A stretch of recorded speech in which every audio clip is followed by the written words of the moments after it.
বন্ধুরা, রসুনি ভোলা করার জন্য আমি ভোলা মাছগুলোকে প্রথমে নুন হলুদ দিয়ে মাখিয়ে নিয়েছি। কড়াইতে তেলটা গরম হয়ে গেছে, এর মধ্যে মাছগুলোকে ভেজে নেব। দেখো বন্ধুরা, মাছগুলোকে লাল লাল করে ভেজে নিয়েছি। এবার ওই তেলের মধ্যে আমি থেতো করা রসুন দিয়ে দেবো।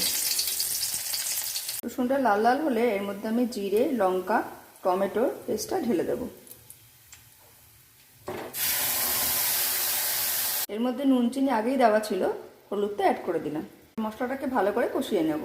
দেখো আমার মশলাটা কষে এসছে, এর মধ্যে আমি জল অ্যাড করে দেবো।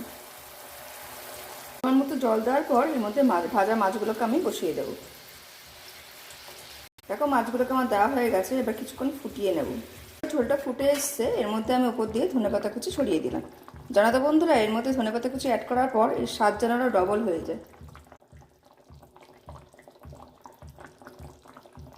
তো দেখো বন্ধুরা, আমার রসুনি ভোলাটা একদম তৈরি হয়ে গেছে।